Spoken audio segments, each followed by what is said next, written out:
Hola a todos y todas, sean muy bienvenidos a esta nueva videoclase. En esta videoclase, debido a su extensión, la dividí en dos partes. Esta será la primera y después vendrá lo que es articular. Los objetivos de aprendizaje es explicar la estructura, desarrollo, clasificación y funcionalidad del sistema óseo, explicar la estructura, desarrollo, clasificación y funcionalidad del sistema articular, identificar huesos, articulaciones del organismo y recordemos que como estamos en la asignatura de morfología y función, también vamos a ver algunas alteraciones y el desarrollo de las estructuras sin dejar de lado lo que es la histología. El sistema locomotor se constituye de lo que es el sistema esquelético y el sistema muscular, más las articulaciones que van a ser los puntos de unión entre los huesos. El esqueleto está formado por 206 huesos, 350 articulaciones y esto incluye estructuras blandas como cartílagos costales. Dentro de lo que son las funciones del sistema esquelético, va a dar forma al cuerpo, vamos a encontrar el soporte de este, ya que de otra manera seríamos como una masa amorfa. Funciona como sistema de reserva, ya tanto de minerales como energética y además contribuye al equilibrio ácido-base. Cuando nosotros nos encontramos en larga data con una alteración de nuestro pH, vamos a tener distintos sistemas que van a compensar y uno de ellos va a ser precisamente el sistema óseo. Sirve como inserción muscular para que se pueda generar un enganche y posteriormente la movilidad a través de la contracción muscular. Además, dentro del tejido muscular vamos a encontrar un tejido que es la médula ósea roja, que es donde se produce la hematopoiesis o formación de nuevas células sanguíneas. Y por lo tanto, el sistema esquelético va a constituir la base del sistema locomotor. Aquí tenemos un video para poder recordar precisamente lo que es la formación de las capas germinativas. En este video nosotros vamos a poder revisar lo que es el proceso precisamente de la gastrulación. Tenemos en el periodo de la pregastrulación, donde vamos a tener el disco bilaminar que va a estar formado por el hipoblasto y el epiblasto. El epiblasto, recuerden que posteriormente también se le conoce como ectodermo primitivo. Se va a formar, aquí nosotros tenemos un corte de tipo longitudinal, se va a realizar posteriormente para su revisión un corte de tipo transversal en la imagen. Lo que podemos ver ahí es la formación de la línea primitiva en primera instancia, que va a ir desde el extremo caudal hacia el craneal y el círculo que se ve en la zona craneal corresponde a la membrana bucofaringea. Como les mencioné hace un momento, se va a generar, ahí tenemos lo que es la porción craneal, la porción caudal, y se va a generar un corte transversal, donde seguimos viendo la parte izquierda, la parte derecha, y en la zona periférica a lo que es o muy cercano en realidad a lo que es la línea primitiva, donde va a estar formándose el nodo primitivo, se va a generar un aumento o una proliferación de células, las cuales van a empezar a migrar posteriormente hacia el hipoblasto. Cuando se genera esta proliferación de células y empiezan a migrar hacia del epiblasto al hipoblasto, es cuando vamos a tener las primeras capas germinativas definitivas. En amarillo vamos a tener el endodermo definitivo, que posteriormente va a dar origen al sistema digestivo y respiratorio. Y el epiblasto va a pasar a ser el ectodermo definitivo. Fíjense que entre ambas capas va a quedar un espacio. El día 16 va a haber una segunda proliferación de células en el ahora ectodermo, en la zona central, cercano a la línea primitiva, y ahí estas células van a empezar a migrar al espacio que quedó para formar finalmente la tercera capa germinativa, que es el mesodermo.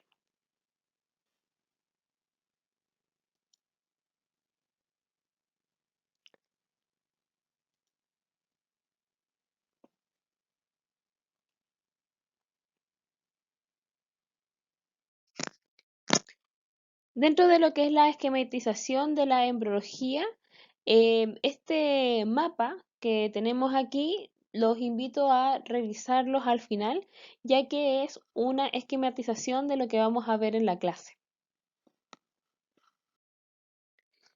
En la embriología del sistema óseo, nosotros vamos a estarlo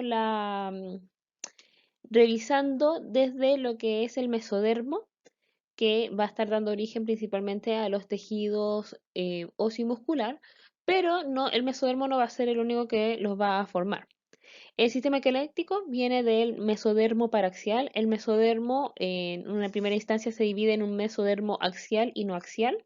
El axial es posteriormente lo que va a dar origen a la notocorda, y el no axial se va a dividir en mesodermo paraxial, mesodermo intermedio y el mesodermo lateral. Nos vamos a concentrar en la zona del mesodermo paraxial, que es la que se encuentra más cerca de la línea media o de la línea primitiva, y va a estar en la zona lateral de la formación del tubo inmediatamente lateral al tubo neural. También cabe destacar que hay una hoja somática, que es la lámina del mesodermo lateral, y la cresta neural, que van a estar dando origen a tejido mesenquimal. El mesodermo paraxial va a dar origen a dos estructuras principales. Por un lado, los somitómeras en la región cefálica y los somitas en la región occipital. Los somitas van a tener una diferenciación, que es la diferenciación dorsolateral, que va a dar origen a una estructura que se llama el dermomiotoma, y una diferenciación ventromedial, que va a estar dando origen a una estructura que se llama el esclerotoma. Al finalizar aproximadamente la cuarta semana, el esclerotoma va a dar origen al tejido conectivo embrionario, también conocido como mesénquima, y de este van a salir distintos tipos de células, entre ellos los osteoblastos, que son formadoras de hueso, los fibroblastos, que son formadoras de tejido conectivo, y los condroblastos, que van a estar dando origen a el tejido cartilaginoso. El sistema esquelético va a tener dos tipos de osificación. Por un lado, la intramembranosa, también conocida como endomembranosa, y la osificación de tipo endocontral. Recordemos que una vez que se empieza a generar el cierre de posterior a la gastrulación, el cierre del surco neural, y empieza, gracias a lo que es la notocord, va a estar favoreciendo lo que es el crecimiento longitudinal del embrión. Se va a estar formando desde la zona central hacia los extremos craneal y caudal el cierre del tubo neural. Y paralelo al cierre del tubo neural se van a estar formando los somitas. Para entender bien este proceso, les dejamos un link de un video que les va a ayudar de verdad a reforzar un poco estos contenidos. Entonces, tenemos en esta zona lo que está en color celeste corresponde al ectodermo, lo que está en color rojo al mesodermo y en amarillo al endodermo. En el ectodermo se va a estar formando esta estructura que es el surco neural. Y si ustedes se fijan, en esas esquinas hay una proliferación de células que va a dar posteriormente origen a la cresta neural. En el mesodermo yo les había indicado de que íbamos a tener un mesodermo paraxial y un mesodermo lateral. El intermedio va a ser una zona de transición entre uno y el otro. El mesodermo paraxial va a dar origen a una estructura que se llama somita. Y el somita va a después tener la diferenciación que les mencionaba, una dorsolateral que va a dar origen a una estructura que se llama dermomiotoma, y una diferenciación ventromedial que va a dar origen al esclerotoma. El esclerotoma, fíjense, o el somita, fíjense que se formó alrededor de la estructura que es el tubo neural, que es la que encontramos aquí. Ese punto oscuro corresponde a la notocorda. De manera paralela vemos, por ejemplo, la formación de las arterias aorta. Y fíjense, ahora nos vamos a detener un poco en el esclerotoma. El esclerotoma de los somitas empieza a generar una migración celular que empieza literalmente a rodear a el tubo neural. Y por lo tanto, el somita va a estar dando origen a una estructura que se llama la vértebra. Entre cada uno de los somitas, o sea, entre cada uno de los somitas, se va a estar o se va a formar de los somitas un tejido que se llama el tejido mesenquimal, ¿ya? O tejido conectivo embrionario. Entonces, del esclerotoma, cuando estamos pasando a esta migración, empieza a convertirse también en tejido mesenquimal. El tejido mesenquimal va a estar dando origen tanto a las vértebras o a los huesos como a las articulaciones. Entonces vamos a tener el mesénquima que va a dar origen al hueso propiamente tal, y tenemos el mesénquima intersonal que va a estar dando origen a las articulaciones. Y como estamos viendo aquí, lo que estamos viendo ahí precisamente es un disco intervertebral que viene de este mesénquima intersonal, y fíjense que atrapó literalmente a la notocorda. ¿Ya? Entonces la notocorda va a quedar como vestigio en el centro de los cuerpos de las vértebras, así como en el centro de los discos intervertebrales que están entre una vértebra y la otra.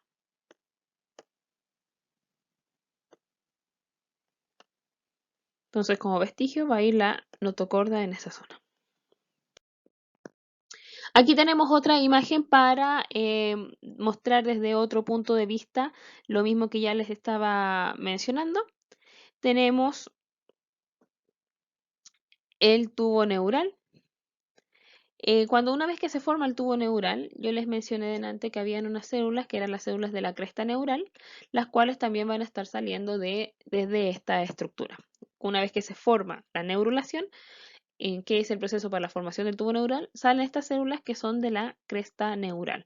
¿Por qué se las mencionamos siendo que todavía no estamos viendo sistema nervioso propiamente tal? De la cresta neural van a salir una gran cantidad de tejidos. Entre ellas van a estar los nervios, que es lo más común por lo cual se lo conoce, pero también va a dar tejido mesenquimal. Y el tejido mesenquimal va a dar origen a hueso. ¿A qué huesos específicamente va a ir a dar origen este tejido mesenquimal con origen de la cresta neural? A los huesos algunos huesos del cráneo, específicamente del esplagno cráneo que corresponde a los huesos de la cara. Aquí podemos ver también lo que es la estructura de los somitas, cómo estos se van diferenciando y después empiezan a ir a rodear al tubo neural. Una vista posterior, vemos el cierre del tubo neural, y cada una de las pelotitas que vemos en la zona lateral corresponden a los somitas, que era la estructura que estábamos viendo anteriormente.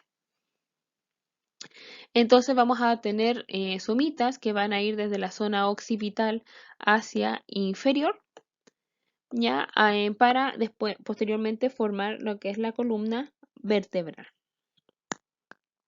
Otros datos de vital importancia corresponden a algunos días, como por ejemplo cuando está generándose el cierre del tubo neural, se generan unas aperturas que se llaman los neuroporos. Tenemos un neuroporo rostral, el cual se cierra el día 24 aproximadamente, y el neuroporo caudal se demora un poco más en cerrarse, estando cerrado para el día ya el 26. El día 26 también hay otro hito de gran relevancia que corresponde a la aparición del esbozo de miembro superior, que posteriormente va a corresponder a la extremidad superior. Y el día 28 ya está bien delimitado el esbozo de miembro superior y está también el esbozo de miembro inferior. El día 32, dentro de los elementos asociados a el sistema musculoesquelético, empezamos a ver la aparición, que ya se vio en la diapositiva anterior, pero no lo mencioné, la aparición de estas estructuras que son los arcos branquiales. Se ve una estructura de una boca primitiva que corresponde al estomodio. Podemos todavía ver que hay un crecimiento de lo que son los esbozos de miembro superior y miembro inferior. El día 42 empieza a generarse la división de los dedos de la mano, y esto se produce debido a que el esbozo de miembro superior, que en principio tiene esta estructura así alargada en la zona distal, tiene una estructura que se llama la cresta minimal. Esta empieza a aplanarse y que eso ya aproximadamente posterior ya al 32 días, y el día 40, previo en realidad el día 40 aproximadamente, empieza a generarse una apoptosis en las zonas intermedias. Y esta apoptosis en las zonas intermedias van a generar una división de esta estructura, la cual va a seguir creciendo. Entonces va a crecer en estas zonas centrales, y las zonas que van a generar digitaciones se genera una apoptosis, que es una muerte celular programada. De esta manera empieza a generarse el crecimiento de los dedos de manera independiente uno del otro. ¿Ya? Incluso a veces quedan unidos por una membrana a medida que se va generando la apoptosis. Ya al día 42 empezamos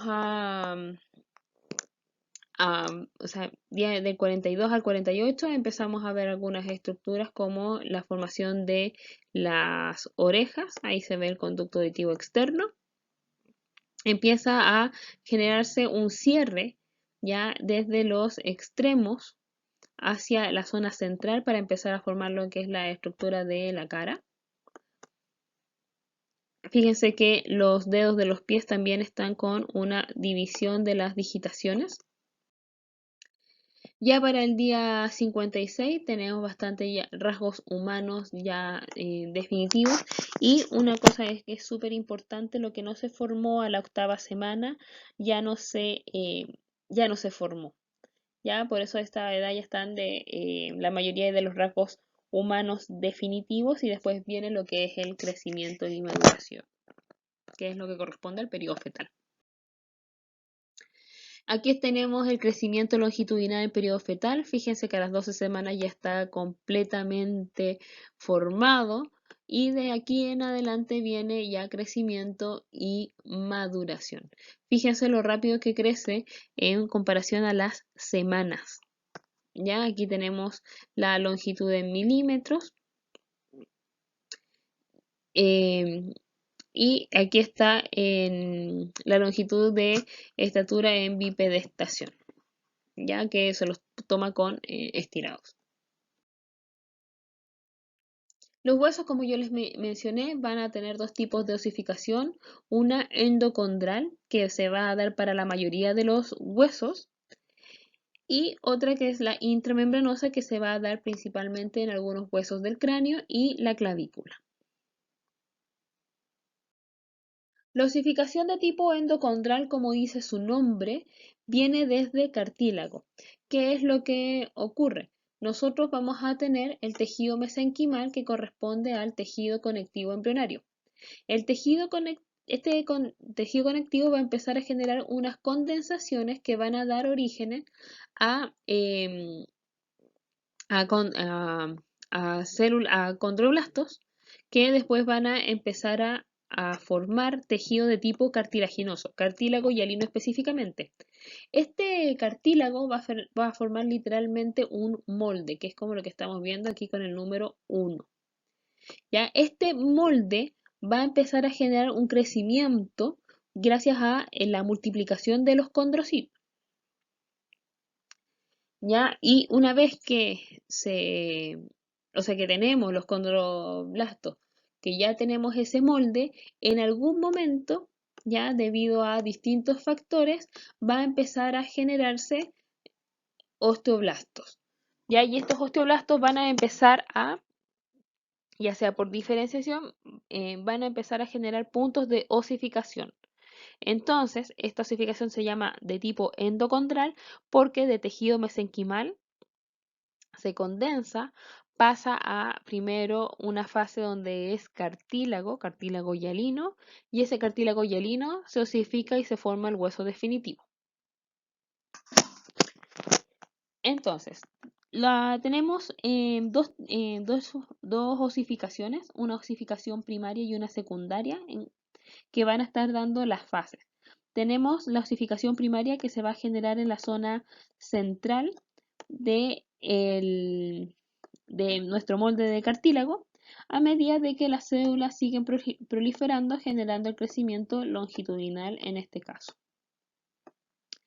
A medida de que se va osificando, va empezando a tener ingresos o penetración de capilares, los cuales empiezan a nutrir a las células. Y estas empiezan, y se empieza a generar una zona o una condensación de células en una zona que se va a llamar la placa epifisaria, que también nosotros lo conocemos, o la placa de crecimiento o el cartílago de crecimiento. A medida de que empiezan a aumentar estas células, el hueso va a seguir con su crecimiento de tipo longitudinal. ¿Ya? Porque como se van a estar multiplicando y haciendo más células aquí, en realidad como que empieza a empujar al extremo de los huesos hacia el crecimiento longitudinal. Luego vamos a tener un centro de osificación secundario que va a venir aquí desde la epífisis, que es el extremo del hueso, y nuevamente vamos a tener penetración de células. Por lo tanto, el crecimiento empieza a ser solamente a nivel de la placa epifisaria. A medida nuevamente que siguen aumentando las células aquí, sigue habiendo crecimiento longitudinal. Pero ¿qué es lo que va a pasar? Que en algún momento la osificación primaria se va a juntar con la osificación secundaria. Y una vez que estos se juntan, ya no van a quedar más tejidos, ya no van a quedar más condroblastos, y por lo tanto, si ya no quedan más condroblastos, no va a haber más proliferación celular y ya no hay más crecimiento. Esta línea o estos centros de osificación donde se unen van a formar una línea que se llama la línea, la metáfisis, ¿ya? La línea metafisaria, y que es el vestigio de donde se unieron los centros de osificación primarios y secundarios.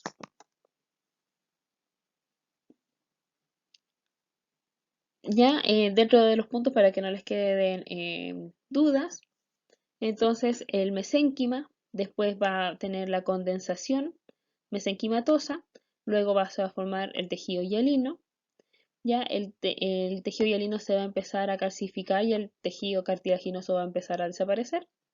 Ya esto es gracias a los puntos de sulficación primarios y secundarios, y se va a formar primero el osteoide. El osteoide corresponde a un tejido primario que va a ser tejido óseo, y luego viene lo que es la fase de modelación del hueso, que está encargado principalmente de los osteoclastos. La osificación endomembranosa, también conocida como intramembranosa, cualquiera de los dos nombres está correcto, vamos a tener una osificación, a diferencia de la anterior, donde teníamos que del tejido mesenquimal pasaba a un tejido cartilaginoso y después a un tejido óseo. Aquí la osificación va a ser directa desde el tejido mesenquimal. Se van a empezar a formar eh, unas condensaciones de células óseas en el centro del tejido mesenquimal, el cual va a contener literalmente como unas espinas que se llaman espículas. Estas espículas lo que van a hacer, van a dirigir el crecimiento en la prolongación de este hueso. Este tipo de osificación se va a dar en huesos de tipo plano, que forman parte del cráneo, y la clavícula, que es un hueso de largo, pero que de todas maneras va a tener este tipo de osificación, es una excepción a la regla. Y la característica de los huesos planos es que van a tener tejido de tipo compacto en la zona externa y una gran cantidad de hueso esponjoso trabecular en la zona interna. Entonces, ¿qué es lo que va a ocurrir con estas células de tipo osteoblásticas que van a empezar a generar la osificación? Gracias a la presencia de las espículas van a empezar a generarse un crecimiento de manera em, eh, amplia. Entonces, por ejemplo, si este es el tejido mesenquimal, vamos a empezar con el proceso de osificación aquí, el cual se va a empezar a expandir, disculpen, hacia los extremos, a lo ancho del hueso. Al igual que el otro va a tener también penetración de células, los cuales van a llegar al tejido óseo. Ya se va a formar primero lo que es el hueso esponjoso en la zona central y luego va a ser rodeado por tejido compacto en las zonas externas.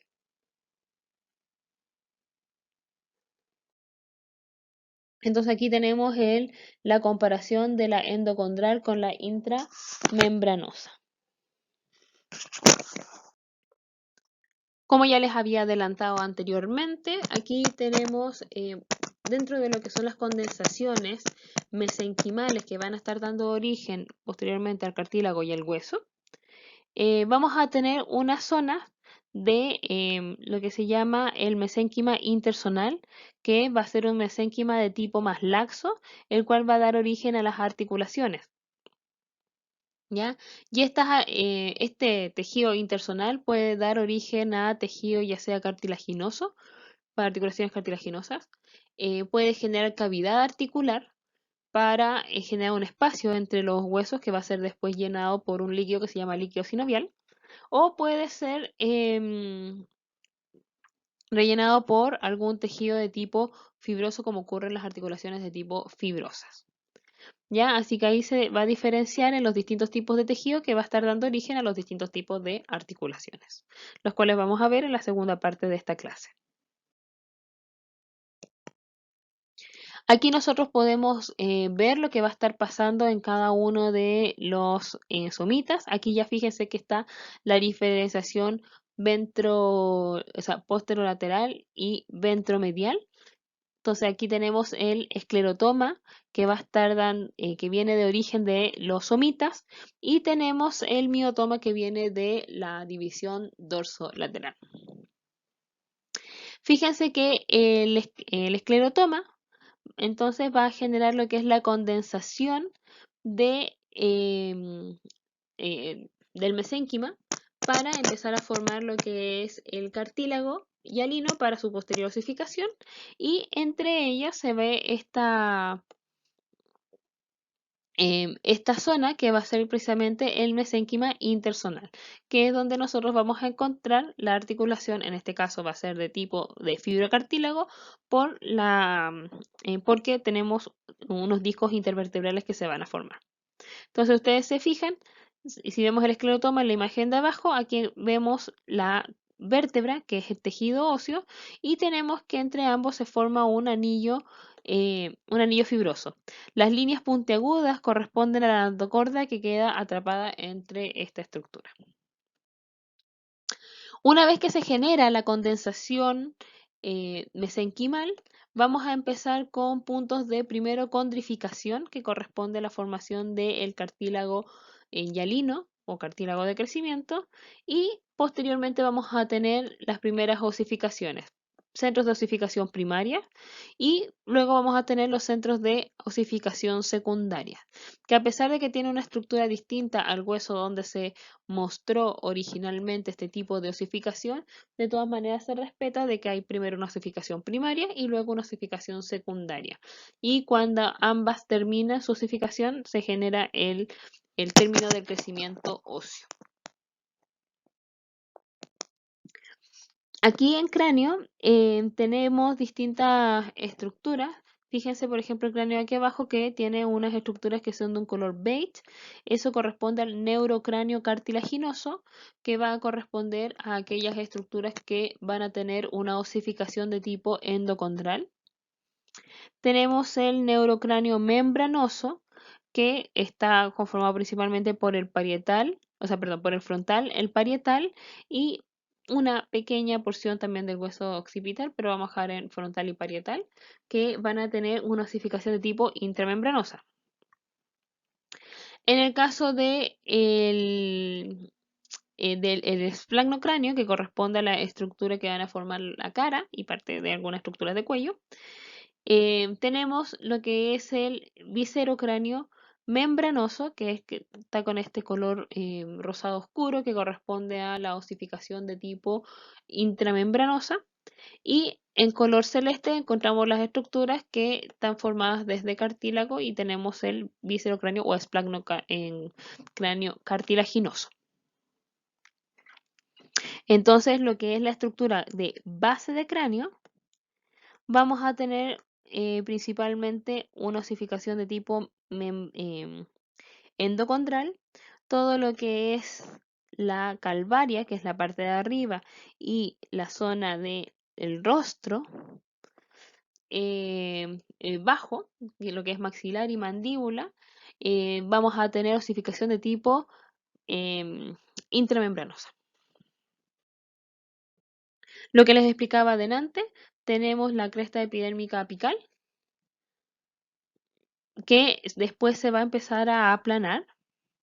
Y una vez que se aplana, va a empezar con unas condensaciones mesenquimatosas y en las zonas intermedias va a empezar a generar la división de los dedos gracias a un proceso de apoptosis, que es una muerte celular programada.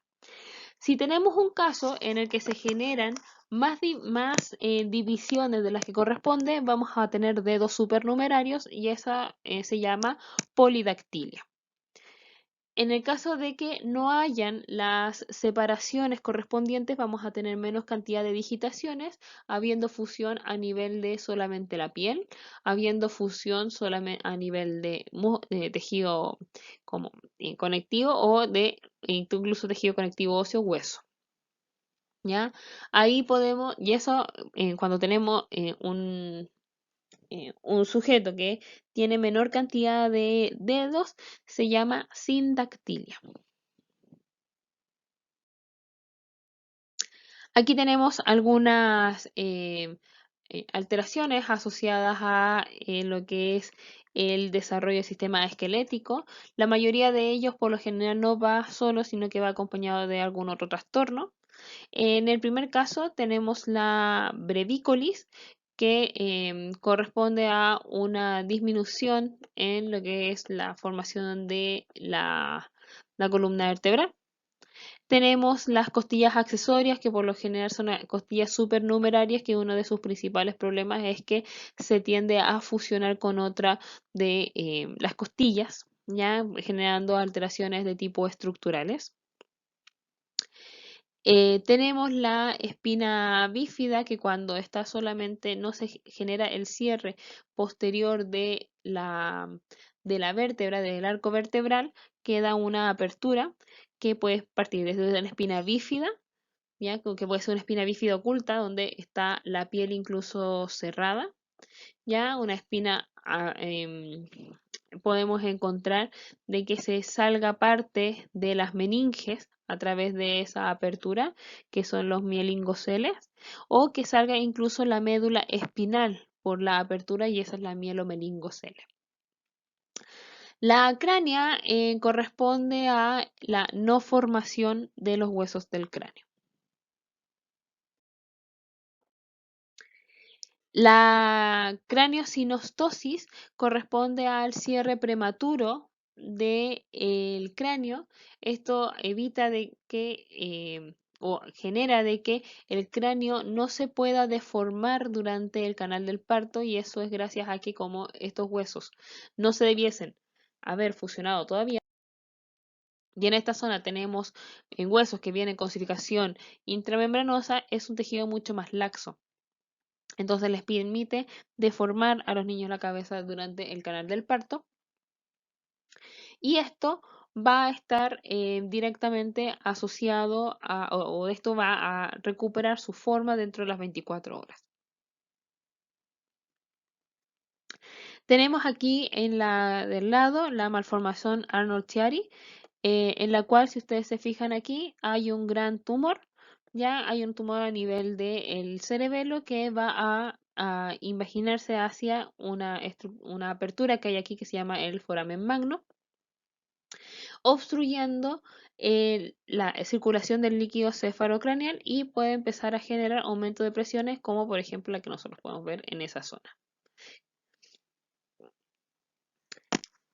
La acondroplasia es la forma más frecuente de displasia esquelética. Afecta principalmente a los huesos largos y también otras anomalías que podemos encontrar son un cráneo grande, que es la megalocefalia, como podemos ver aquí en la imagen inferior. Ya también presentan dedos cortos, la columna vertebral genera, sobre todo en la zona lumbar, una gran angulación. Ya, en el caso de la displasia tanatotrófica, que es la que nosotros estamos viendo aquí al lado, es una forma de displasia esquelética neonatal mortal más frecuente. Ya no es viable con la vida. Se diferencian en dos tipos, unos que son sónimos autosómicos dominantes, que es el tipo 1, se caracteriza por fémur cortos y curvados, y un cráneo que puede tener o no de forma de hoja de trébol. Y también está el tipo 2, donde poseen fémur rectos y relativamente largos, y un cráneo claramente en forma de hoja de trébol. En el caso de la sindactilia y polidactilia, ya las había mencionado. En el caso de la polidactilia no hay causas aparentes, por lo general se puede dar de manera genética. Y en el caso de la sindactilia puede que sea por causas idiopáticas, que no se sabe realmente por qué se produjo y no trae acompañado de ninguna otra patología, como así se puede encontrar con asociado a otras malformaciones. En el caso de la sirenomelia, ay, olvídense de eso, sirenomelia, eh, lo que ocurre, este es un trastorno que ocurre a nivel de la migración del mesodermo en la gastrulación, en el cual la cantidad de células que migran hacia el mesodermo es insuficiente para poder desarrollar todo el tejido. Entonces eso va a generar de que el crecimiento del miembro inferior quede incompleto, pudiendo quedar desde casi completo, solamente falta la división, hasta que quede solamente una sola estructura, incluso sin tejido óseo en su interior. Dentro de lo que es la anatomía clínica que vamos a revisar, están las fracturas. Tenemos distintos tipos de fractura. La que vemos en la zona inferior es una fractura que se ve en tallo verde. Se llama así porque se produce en niños que todavía tienen cartílago de crecimiento y la fractura se ve como si nosotros doblásemos un espárrago y este no se cocido, este no se rompe, pero queda como deshilachado. Imagínense algo así. Y las fracturas que nosotros normalmente encontramos, bueno, y en tallo verde va a ser una zona em, más distal, podemos a través de la placa de crecimiento, la cual es la más compleja porque afecta efectivamente el crecimiento del el hueso. En el caso de cualquier fractura, por ejemplo, aquí si tenemos una persona adulta y tenemos una fractura, lo primero que va a ocurrir es que, o tenemos que saber, es que una fractura no ocurre solamente en el hueso, sino que afecta el hueso y todos los órganos aledaños al hueso. ¿Ya? Entonces, hay que borrarse eso de que cuando la persona se fractura se rompe solamente el hueso. No, se rompe hasta el hueso porque, como dije, se rompen varios tejidos, ¿ya? Y entre ellos se rompen músculos, se rompen tejidos conectivos, tejidos epiteliales y se genera una exavasación de sangre que va a empezar a rellenar estos espacios y se va a empezar a formar el hematoma de la fractura que está entre esta zona que se llama el periósteo y el hueso. Una vez que se genera esta extravasación de sangre donde van a migrar células sanguíneas de todo tipo, además de fagocitos que van a estar eliminando cualquier elemento extraño, se va a empezar a generar una condrificación, ¿ya? Y se va a formar esta estructura que se llama el callo blando, ¿ya? O el callo fibrocartilaginoso. Esto va a empezar a generar una activación importante de los osteoblastos, los cuales van a empezar a osificar este callo y van a formar una estructura que se llama el callo óseo o el callo duro. Este callo, fíjense que va a hacer de que el hueso sea en la zona de la fractura mucho más ancho de lo que es el hueso original. Por lo tanto, ahora va a venir otras células que son los osteoclastos, los cuales van a empezar a literalmente a lijar, van a generar una resorción ósea, que es eliminación de calcio, para empezar a remodelar. El sistema óseo ya va a estar formado por células y la matriz ósea. La matriz ósea va a estar conformada por una matriz orgánica y una inorgánica. La matriz orgánica va a estar compuesta principalmente por colágeno tipo 1 y entre sus elementos, que es como aproximadamente un 95%, y el otro 5% entre los otros elementos que van a estar los proteoglicanos. En cuanto a la organización del tejido óseo, se divide en hueso compacto, también conocido como hueso cortical, y el hueso esponjoso, también conocido como hueso trabecular. El hueso compacto, como dice su nombre, va a ser mucho más, su estructura va a ser mucho más condensada debido a que va a tener una gran cantidad eh, de tejido de matriz condensada, pero además es la disposición de sus células la que van a generar de que esta matriz sea tan densa. En el caso del hueso esponjoso, vamos a tener una estructura de tipo trabecular, que se van a formar condensaciones dejando espacio entre cada uno de estos pilares. Y esos espacios van a ser llenados por médula ósea roja, que es tejido conectivo especial. En esta imagen ilustrativa es mucho más fácil identificar las diferencias entre el hueso esponjoso, o sea, cortical, y el hueso esponjoso. Ya fíjense la cantidad de porosidades que tiene el hueso trabecular y fíjense la densidad que tiene el hueso o sea, el hueso cortical.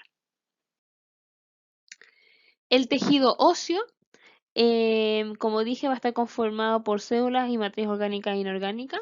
Las células tenemos las osteoprogenitoras, que van a estar dando origen en primera instancia a los osteoblastos, los cuales van a estar en la periferia, ya van a estar formando cercanos a lo que es el osteoide, que es el nuevo hueso que está en formación.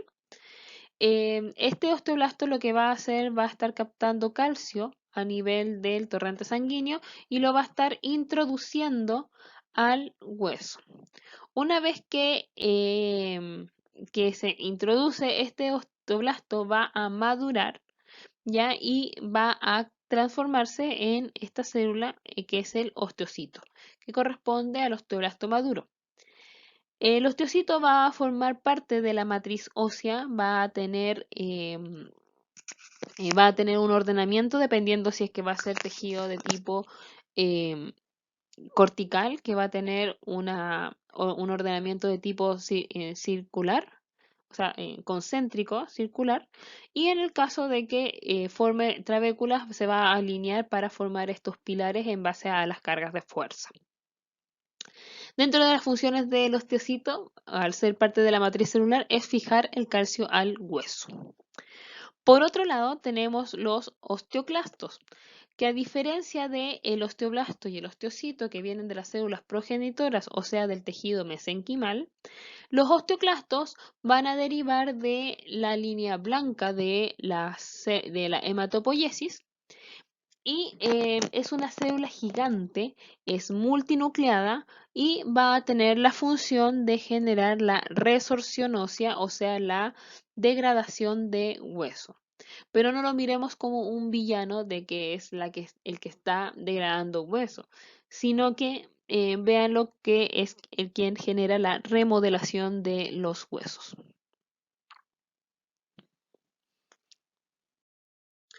Aquí tenemos una imagen ilustrativa y esquemática de cómo se conforma el, el tejido óseo.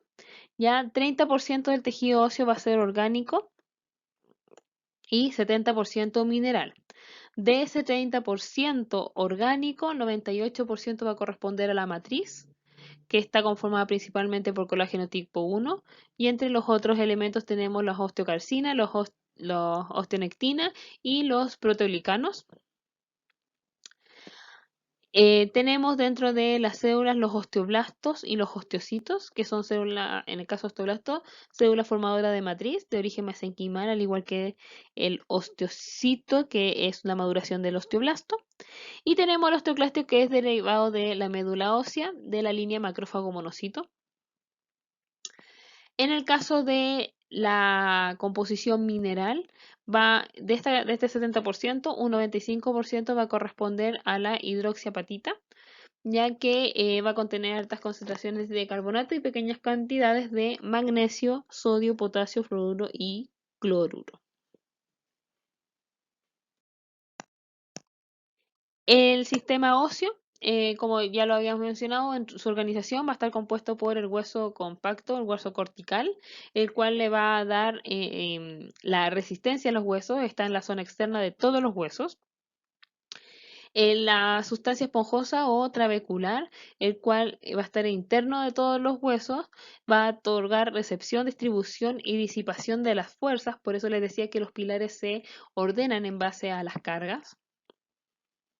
Tenemos una capa, la capa externa, que es el periósteo, que va a tener a su vez dos capas, una más externa, que es fibrosa, y una interna, que es osteogénica, que es la productora de hueso. Va a contener vasos sanguíneos y nervios y va a revestir el hueso menos en las partes donde hay cartílago e inserción tendínea. Y tenemos el endostio, que va a estar revistiendo lo que es la cara interna de los huesos y las trabéculas del hueso esponjoso. Dentro de la arquitectura del hueso compacto y del hueso esponjoso, vamos a hablar un poco de las diferencias que hay de cada uno de ellos. En el caso del hueso compacto, también conocido como hueso cortical, y ya dijimos que está en la zona externa de los huesos, vamos a tener una penetración de vasos sanguíneos y las células de los osteocitos van a empezar a ordenarse de manera concéntrica alrededor de estos vasos. Ya ese sistema se llama sistema de Havers y estas laminillas que van a estar rodeando cada uno de los vasos sanguíneos corresponden a las laminillas concéntricas y es lo que forma la osteona propiamente tal. Entonces aquí tenemos el vaso y fíjense cómo están las células, cada uno de los puntitos negros corresponde a la célula, cómo éstas se encuentran rodeándola.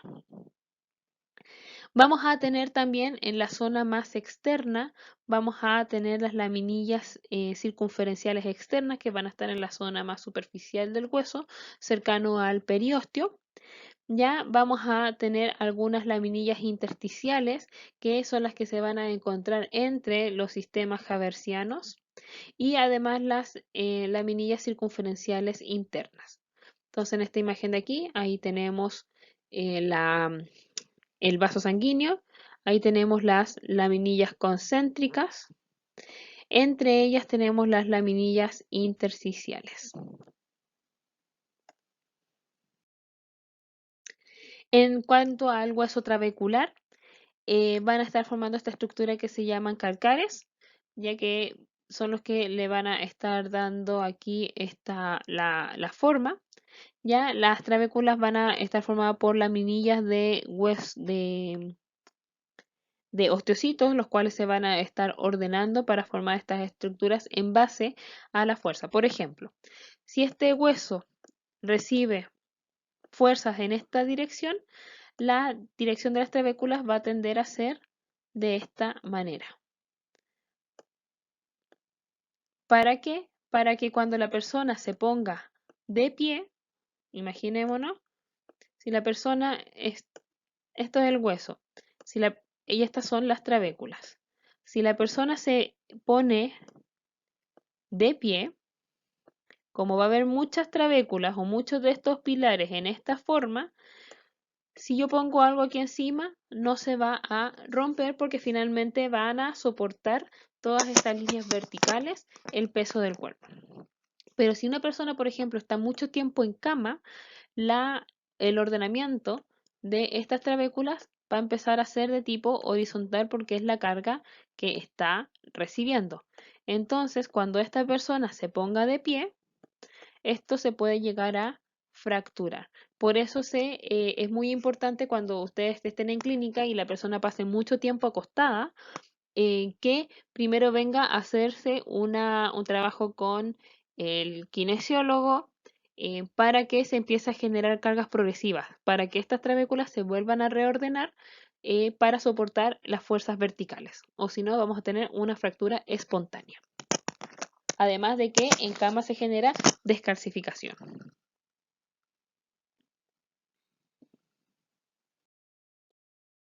Estructura y función del periósteo y el endostio.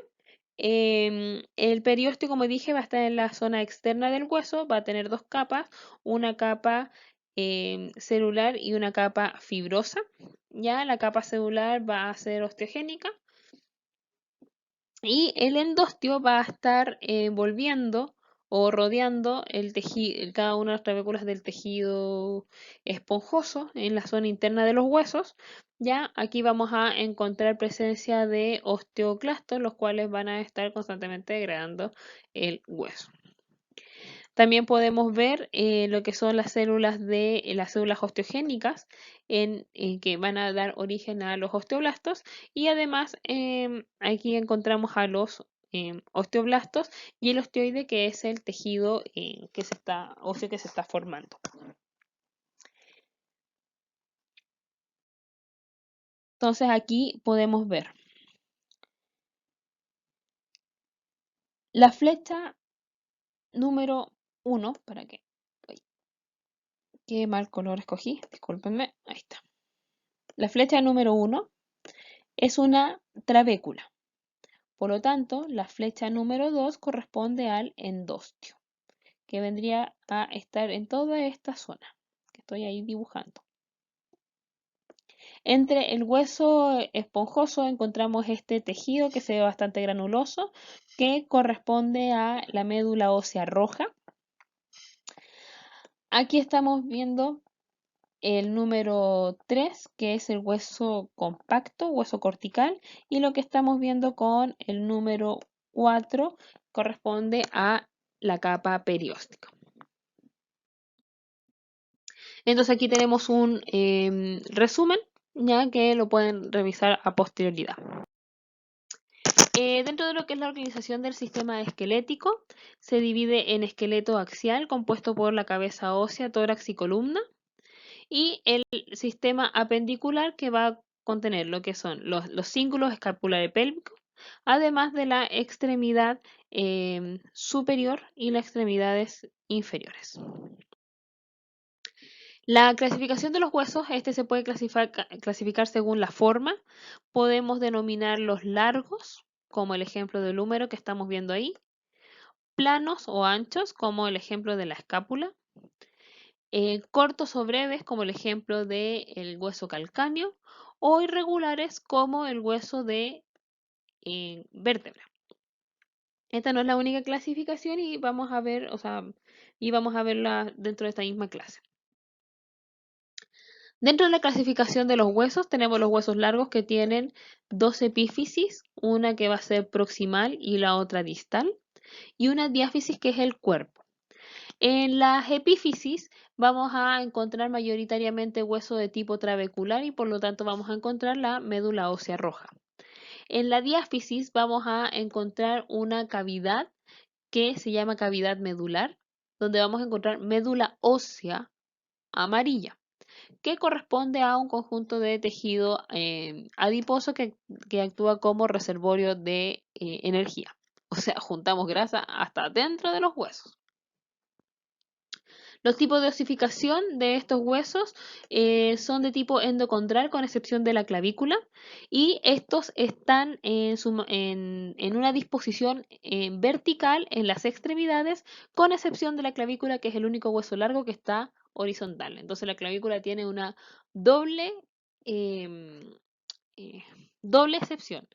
Primero por la osificación, que es de tipo intramembranosa, y segundo por la disposición, porque es el único hueso largo que está horizontal.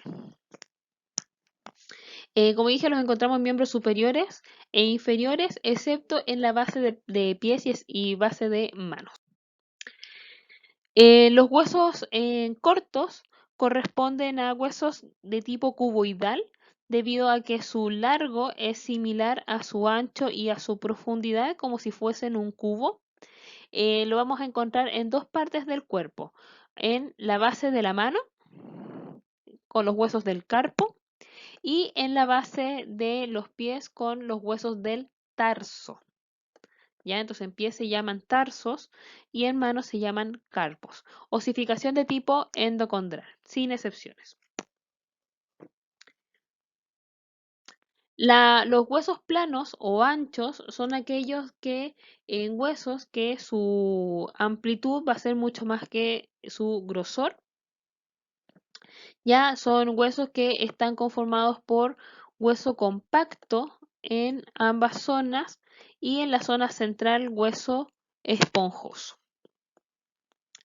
El tipo de osificación va a depender de la zona. Por ejemplo, el frontal, el parietal, temporal, mandíbula van a tener osificación de tipo intramembranosa.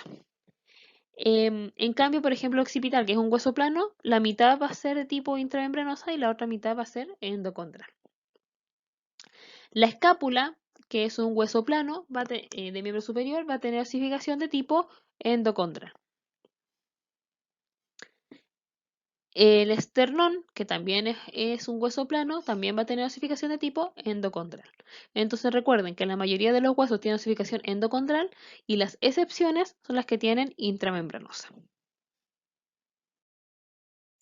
Dentro de los huesos tenemos un hueso irregular, que corresponden a aquellos que tienen, que no caen dentro de la clasificación, ni largos, ni cortos, ni planos.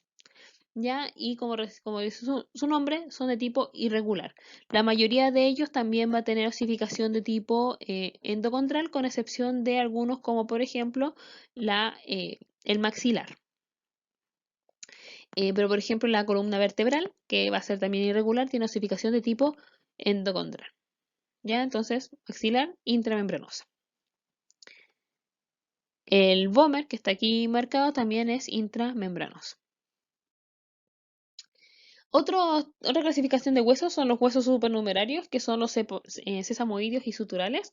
Los sesamoideos son aquellos huesos que no van a estar articulados con el esqueleto propiamente tal, sino que van a tener su formación dentro de tendones.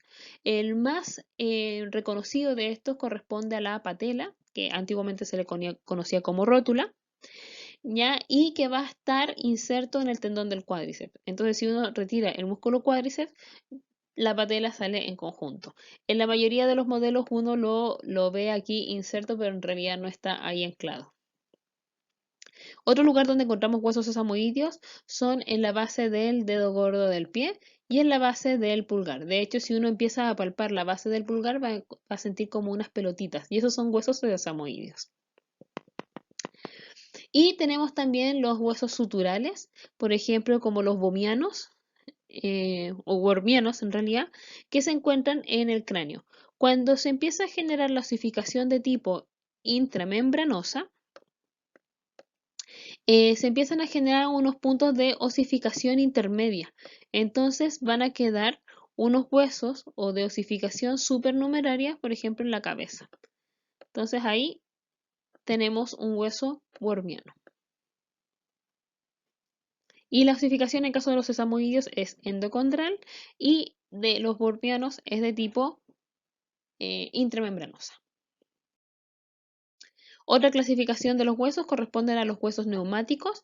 Los vamos a encontrar en el cráneo. Son huesos que tienen cavidades em, de tipo de cavidades llenas de aire que van a tener como función principal aligerar el peso del cráneo. Entre estos huesos, estos espacios se llaman senos. Tenemos entonces los huesos que van a ser de tipo neumático son el hueso frontal, el hueso esfenoides, el hueso etmoides, el hueso maxilar y el que no está aquí es el hueso temporal.